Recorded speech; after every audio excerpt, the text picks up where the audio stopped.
Mama mmoja akampoteza mzee wake.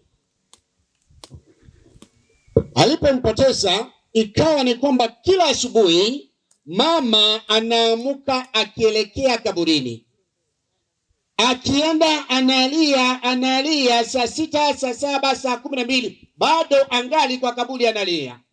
Anakumbuka upendo aliokuwa mzee wake. Mjukuu wake akamtazama nyanyake anapofanya hivyo kila muda. Akaondoka moja kwa moja, akaenda pembeni, akajificha, akachungulia aone leo nyanya atafanya nini. Basi akaondoka, akaona mama amekaa, akachukua kiti chake, amekaa kaburini, amekaa anazungumza. Lakini yule mtoto akaondoka moja kwa moja, akaenda akakaa. Alipoona ni mjukuu wake, akakaa chini, na baada ya kukaa chini akamshika mkononi. Kumbuka yule ni mjukuu. Mamake mtoto huyu alikuwa ameenda kusiaga mahindi, sasa anarudi nyumbani. Alipokuja akampata mamake mzazi analia na amemshika mtoto wake mkononi. Akamwambia, Sokoro, umemwambia nini baba analia? Umeongea nini kwa baba analia? Akamwangalia nyanya, akamwangalia, anapomtazama akaangalia mamake, akamwambia, mama, nikwambie, niambie, kazi yangu ni kumfanya nyanya alie. Ungekuwa wewe ungefanya nini? Halo? Ungemfanyia mtoto nini? Ungemchukua mchune kwa sababu amekosa adabu. Wewe unafanya nyanya alie na chusi anakumbuka baba. So yao bwate tabiembe tigobo chingobu karwase baba. Angemchapa, angemchuna, lakini alipolia akashangaa. Alafu baada ya kumwambia, "Mam, nataka nyanya alie," akamtazama tena nyanyake, tena akamwangalia mamake, akamwangalia nyanya. Basi nyanyake akamkumbatia na mikono, tena wakaanza kulia upya. Ninaposema haya, nakumbuka yale Paulo aliyazungumzia katika kitabu ya Warumi 12 mstari wake wa 15, anaposema wanapolia lia pamoja nao, wanaposherekea sherekea nao. Nashukuru nyinyi kwa sababu mmekuja kumfanya dada Roslyn aweze kulia kwa kumpoteza mumewe. Wewe kazi yako unapokuja hapa sio jinsi wanavyoishi, umekuja kutazama uweze kumfariji, aweze kulia na kukumbuka ya kwamba ni andiko takatifu limesema tuweze kuwafariji, tuweze kuwafanya wale wanaolia tuweze kulia pamoja nao. Hiyo ni Warumi 12 mstari wake ni wa 15. Lieni pamoja na wale lia. Hebu soma isiwe ya kwamba huyu ni mwanasiasa anazungumza. Hebu some. Wade wanga kuoka amona abo bako. Furahini na wale wanaofurahi. Rera amona abo bakorera. Lia pamoja na wale wanalia. Enda kwa watu wanaolia. Lakini ajabu ni kwamba watu hawaendi sana kwa watu wanapolia. Watu wanataka kusikia mtoto amepita secondary ama university, wanaenda kusherehekea. Mtoto amesaliwa, unasikia party day ya mtoto. Ekega nikio mwana akerero. Wangirambia mole. Sasa mnabeba soda mnaenda kusherehekea, lakini wakati watu wamelia, wanalia kwa sababu ya kumpoteza mpendwa, watu hatubebi hata soda, hata shilingi 10 hatubebi, na basi hiyo anaondoka. Tunaenda kwenda huko pembeni, tunaangalia wanapolia, lakini ukweli ni kwamba tumepewa jukumu tuweze kuwa mahali ya maombolezo. Watu wanatumia wakati huu wa kupitisha mambo yao, sera zao, ya kwamba unajua mwako ulimwara na mtu akora mongi nyore ni ndegeti. Hatutakuja kuombeleza na kusema sera zenu, tumekuja kuombeleza pamoja na familia. Lakini hivyo Isaya naye 40 mstari wake wa 6 mpaka 8 na Uturuke 10 anatuchusa mambo fulani katika Biblia. Anasema mambo haya. Hebu niwakumbushe yule habari, yule mtoto baada ya kulia akaona ya kwamba hatalia siku moja. Basi akabla some niendelee na habari yangu, niwachuse mfano huu. Huyu mtoto basi akaondoka, akaenda kwa ufuko wake, akatoa maua, akampa mamake ambaye ni grandmother. Akamwambia, "Sos, sasa nitumie nani? Nitumie nani?" Kuja mama, chukua kiti yako. Njoo. Acha nitumie Diana mtoto wangu ambaye ni mtoto wa marehemu. Yule mtoto akatoa maua kwa mfuko, akampa nyanyake, akampa nyen, "Shika ni zawadi yako." Nyanyake akamuuliza, "Mwanangu, wafanya nini?" Mtoto akanyamaza kumjibu lolote. Akamwambia, "Shika ni yako, ni zawadi yako." Mama akachukua. Baadaye kijana akasunguka, akaenda kwa shamba, akaenda akaleta mwingine, akaleta maua, akampelekea nyanyake, akampa aina 2 za maua, naye akampa nyanyake maua. Akamwambia hivi yale mambo Isaya anayosema, akamwambia, "Sos, hata kama unalia, kumbuka hivyo Isaya anasema." Hebu kaseme Isaya 40 mstari wa 6. Mstari wa 6 unasema, "Eliogi liwateba, dalia amangana." Sauti ya kuu ikatoka ikisema, "Lia, lia." Na elinde likubolia, akauliza, "Nilie nini? Nilie nini?" Mangana kinkoralia. Inkinkorera. Dalia mwanya abantu bonse nibo banga buno bunyansi. Eke gusingirikia. Hebu nipe kisungu pastor. Mchungaji. Noji nimesoma naona and parallel. Inasema tu hivi. The voice says. The voice said, "Cry out." Alieni. I say, nasema. "What shall I cry? What intafanya nitalia nini? All men like grass." Yule mtoto akamwambia, "Sos, wanaume wote ni sawa na nyasi. And all their glory is like the flowers of the field." Na uzuri wa binadamu wote ni sawa na maua hayo. Maua yanapochanua yanafanya ndege zinapendeza kunywa maji ambayo yanaitwa nectar kwa Kisungu. Yanaenda yanatumia, wanaona nyuki zinaenda kwa maua. Yanaonekana na asubuhi yanatabasamu. Ndio mwimbaji mmoja akaimba, "Maua mazuri yana zuri." Yaani maua ni mazuri yanayopendeza, yanayo rangi ya kupendeza, harufu yake ni safi. Basi akasema, "Sos, binadamu anayeishi ni sawa na maua." Binadamu atakapokuwa mdogo anaonekana akiwa na afya. Baba, sokoro, anakimbia, unasema, Tatu tali, ametembea mtoto wangu, tembea, anatembea, anakimbia. Sos, leo naenda mtoni kuleta maji. Ni sawa na maua. Na baada ya kumaliza maua ya sambani, akamaliza na mwana mchungaji. Verse 7. The grass winters. Nyasi ukauka. And the flowers fall. Maua waanguka. Because the breath of the Lord blows on them. Ile pumzi aliyoweka kwa maua. Surely the people are grass.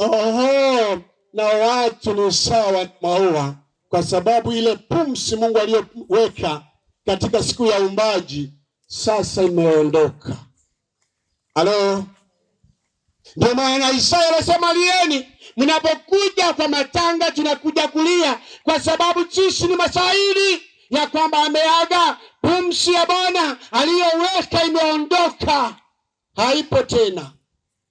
Ndio maana nataka niwaambie, ukiuliza Ayubu aliyekuwa rafiki wa Mungu, anasema hivi, "Mimi nilizaliwa nikiwa uchi kutoka tumboni mwa mama, na narudi kaburini ama mchangani bila chochote." Na hivi anasema, basi nikifa kuna matumaini. Ayubu 14 mstari wake wa 7. If man dies, what happens? Mwanadamu akifa kuna nini? Akifanya hivyo kunatendeka nini?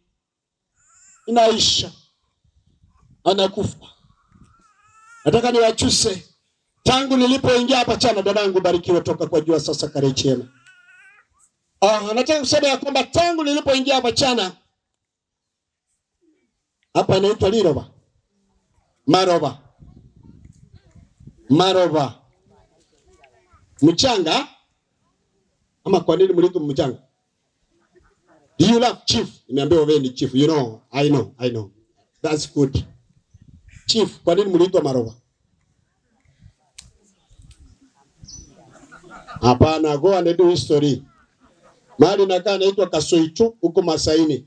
Kasoitu means rock, mawe. Na ukichimba huwezi pita foot moja ni mawe. Na huwezi itwa liroba musa. Oh, baba anasema liroba means fertile land. Ninapotazama naona wanawake na wanaume wakufuata ile. Haleluya. Haleluya. Hamtaki kusema. Mnataka niwaambie nakula chapati 7 ndio mseme mcheke. Acha niwaambie nyinyi naona wanaume na wanawake wakufuata ile. Haleluya. Kwa sababu nyinyi ni watu wa liroba, ni watu ambao watu wanao ndugu, watu wanaopendana, watu wanaokumbushana ya kwamba sisi tunapoishi duniani tungali safari, sisi ni maua inayonyauka. Hatutaishi milele kwa hii mchanga, na pia tukatoka kwa hii mchanga na tutarudi kwa mchanga huu. Basi tufanye nini? Tukaweze kurudi kwa Mungu. Hiyo ndio wito Mungu anasema katika Ufunuo Yohana 14:11 anasema ya kwamba tuweze kurejea, wakati anazungumzia watu ama dadake Lazaro alipokufa. Lazarus analia akikosa matumaini ya kwamba hakuna siku hata moja atakayemwona ndugu yake. Basi Yesu anapoenda anamuuliza mlimuweka wapi? Anasema Yesu, usielekee kaburini. Anasema ni hapa sawa. Basi ondoa jiwe. Anasema usiondoe, amekaa siku 4 kaburini na amekuwa na ufundo. Watu wa liroba, saa nyingine nataka kuwachuza ya kwamba Mungu anataka mtoe mawe yenu katika mioyo. Mungu anataka kuona ufundo wako ili akuondolee ufundo wenu katika jamii yenu. Haleluya. Nasiogopi kusema chief. Nilipoingia hapa, kitu ya kwanza nilipokelewa nayo, hata kama nilikuwa kwa gari, ni walevi. Na huo ndio ufundo Mungu anataka uondoke sehemu hii. Huo ndio anasema watu wa liroba, kuwa mchanga mzuri, lazima tuache pombe. Kama wewe unafanya mambo machafu, achana hayo mambo, kwa sababu wewe ni maua. Haleluya. Najua hapa mtasema kwa sababu nimegusa mahali mnapenda. Hata kama, by the way, sijui, sitaki kuingilia chief, lakini nataka kusema ya kwamba anasema ya kwamba kama wewe ni mchanga mzuri, basi ondoa dhambi zako. Hacha, kwa sababu huna wakati, hujui siku, hujui saa ya kufa kwako. Dada yangu hakujua mzee wake atakufa. Hata marehemu mwenyewe hakujua ya kwamba leo nitalala. Hakujua. Alafu sisi tunaendelea kuishi katika maisha ya dhambi. Tunaendelea kuishi ndani ya maisha tunayopenda, alafu hatutaki kuondoka. Unasahau ya kwamba leo unaonekana ukiwa na afya, kesho umekauka. Ndio maana Isaya anasema tuweze kulia katika sehemu ya liroba, watu wajue ya kwamba muda tulio nao ni mfupi sana. Tuondoke. Jambo la kwanza hilo niliona. Jambo la pili, wanaume wako na fucho zao. Wanaume achana hizo. Wanaume tuachane hizo, rudi shambani tukalime. Hii mchanga mzuri inayorutuba ikatupe chakula. Na hivyo anaposema nenda shambani, basi naye Biblia inasema tusiache tukarejee kanisani, mahali ambapo tutakuwa mbegu nzuri na tuweze kuota na tuweze kuzaa matunda mema. Haleluya. Hivyo ndivyo uchumbe wa leo unaosema ya kwamba wewe ni maua wanyauka. You are just a shade, a shadow ambayo inayoenda. Wewe ikegusimo wote banga neli tondo neli tatuli omorengali neli tatuli rengali ikorora ikongoli. Yes, ikongoli. You are just a shadow. Get out of your comfort zone. Toka kwa sehemu unayopenda. In fact, John, tusome Yohana 11:25. Soma wewe usikie. Anasema, if you believe in me, in Jesus Christ. If you believe in me, and if you die today, there is life. Hallelujah. If you die today believing in Jesus Christ, there is life. Hebu kasome msomi. Yohana ni 11:25. Jesus said to her, Yesu akazungumzia Martha, I am the resurrection and the life. Akasema mimi ni ufufuo na uzima. He who believes in me, yeyote atakayeniamini mimi, will live, ataishi even though he dies. Hata kama utakufa. And whoever believes and believes in me will never die. Aha, hallelujah. Yeyote atakayemwamini Yesu atakufa, ataishi milele. Hallelujah. That Jesus is the life and resurrection. Resurrection and life. Yeye ni ufufuo na uzima wa milele. Sijui wale wanaume mzuri, wale wamama wazuri, wale vijana wazuri, wale watoto wazuri weli Roma, wao wamesikia ujumbe huu. Naamini hautakuwa kwa wale watakao kufa na wapotee milele. Wewe ukifa ndani ya Yesu, na ukifa muamini Yesu, hakika kuna uzima tele, kuna uzima wa milele, hakuna tena kilio. Watu wanalia. Juzi nilikuwa mahali matanga ingine, nikasikia wanalia, unatigara nere. Jesus there. Hallelujah. Hallelujah. Yule mwanaume aliye na uzima wako ni Yesu. Dada yangu Roslyn, I know it is very painful. Lakini I want to tell you, there is only one man who can take care for you, and this is Jesus Christ. I can give you millions. Mtasikia ndio maana mtasema amen. I know. When you hear that Jesus is going to provide for him or for her, mnanuna. Lakini nikisema pokea, chukua hizo, nimbe baraka yako. Alafu nasema amen, na hiyo mtaki kusema amen na hiyo apokee. I want to tell you, brothers and sisters, this afternoon, ya kwamba the only man who loves all, yeye hana ajui maskini, ajui tajiri. By the way, yeye anasema anatuchua sote sawa. Ndio maana anatupenda. Ndio maana siku ya leo tumekaa, na ndio maana anatuambia ujumbe huu ya kwamba tuweze kuwakumbusha kwamba yeyote atakayemwamini Yesu Kristo, yeyote atakayemkubali Yesu, kuna maisha, kuna uzima, kuna ufufuo baada ya kifo.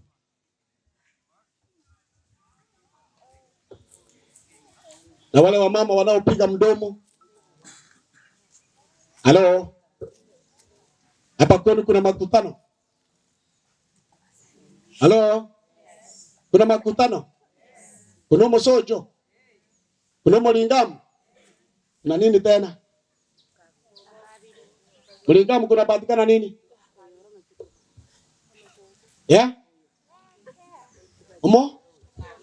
Mukabiri. Kuna nini mukabiri? Simuseme. Kwa nini mnaogopa, mnaficha nini? Msene napatikana mukabiri. Wamama na wazee wanakutana mukabiri, wanakula msene. Unakauka kama nyasi.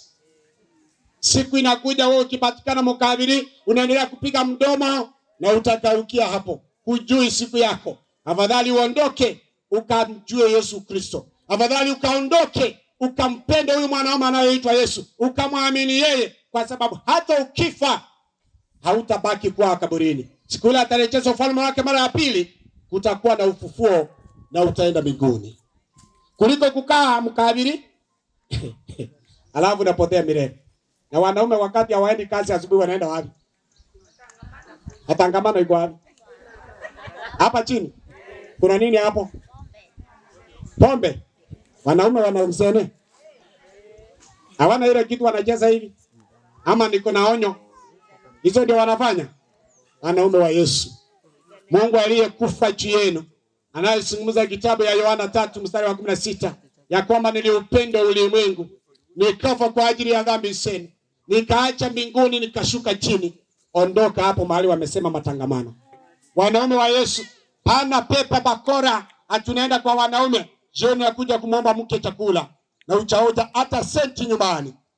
Yesu anaomba ya kwamba uondoke sehemu hiyo, ndiposo kumwamini yeye. Na ukimwamini unaenda kanisani. Ingia ndani ya kanisa. Mimi asubuhi nimeamuka, nimeona SDA, nimeona PH wamechinga pamoja majirani hapa juu. Nimeona Catholic, hata hawa nimewaona inaitwa Mennonite. Hizo ni kanisa zinamtangaza Yesu. Hebu ingia kanisani. Pastor Mamangi hako hapa kwa ajili yako. Ameitwa na Mungu. Kwao amesaliwa huko, amekuja hapa kwenu kwa ajili ya kumtangaza Yesu. Yule ndugu ametoka kwao, ametumia ndege, amekuja kutangaza Yesu. Alafu nyinyi mnaona ni chambo la kawaida. Uchumbe ni kwamba unakauka kama nyasi. Kama uwezi muamini Yesu, siku zako ni chache. Lakini ombi langu ni kwamba usiche kabatikana ya kwamba unanyauka bila kumjua Yesu. Ama umelala bila kumjua Yesu. Ila umjue Yesu. Hata ukilala kwako ni faida, kwa sababu siku ya ufufuo utauona uzima wa milele.